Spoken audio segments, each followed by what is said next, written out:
नमस्कार, मी रुशाली यादव सारंग। या बुलेटिनमध्ये आपण लोकल ते ग्लोबल घडामोडींचा आता वेगवान आढावा घेऊयात। देशभरातील भटक्या कुत्र्यांच्या समस्येवर आता सर्वोच्च न्यायालयाने कठोर भूमिका घेतली आहे। राजस्थानमध्ये एका प्रकरणाची सुनावणी करताना न्यायालयाने देशभरातील भटक्या कुत्र्यांबाबत महत्त्वाचा निर्णय दिलाय। देशभरातील सर्व राज्य आणि राष्ट्रीय महामार्गांवरून भटक्या कुत्र्यांना तत्काळ हटवण्याचे आदेश सर्वोच्च न्यायालयाने दिले। सर्व राज्यांच्या मुख्य सचिवांना या आदेशांचे काटेकोरपणे पालन करण्याचे आदेश देण्यात आले।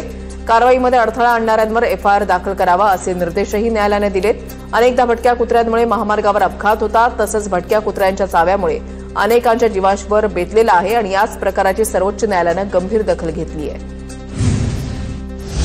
यावर्षी देशभरात सर्वदूर झालेल्या पावसानंतर आता हिवाळा जाणवण्यास सुरुवात झाली आहे। देशभरात थंडी पडण्यास सुरुवात झाली असून देशभरात तापमानाचा पारा घसरलाय।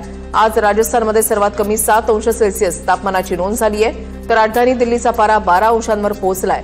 महाराष्ट्रामध्ये सुद्धा पुणे, नाशिक, नागपुरात तापमानाचा पारा 4 ते 5 अंशांनी घसरलाय। हिमालयातील पर्वतरांगांमध्ये बर्फ पडण्यास सुरुवात झाली असल्यानं आगामी काही दिवसात देशभरात चांगलीच थंडी जाणवणार आहे। 25 जून रोजी गुजरातच्या अहमदाबादमध्ये झालेल्या विमान अपघातावर सर्वोच्च न्यायालयाने महत्त्वाची टिप्पणी केली आहे। अहमदाबाद विमान अपघातामध्ये पायलटची चूक नसल्याचं सर्वोच्च न्यायालयानं स्पष्ट केलंय। न्यायमूर्ती सूर्यकांत आणि जॉय मल्ल्या बागची यांच्या खंडपीठानं ही टिप्पणी केली आहे। अपघातामध्ये मृत्युमुखी पडलेल्या वैमानिकाच्या वडिलांकडून घटनेच्या स्वतंत्र चौकशीची मागणी करण्यात आली आहे। त्यावर दाखल याचिकेवर आज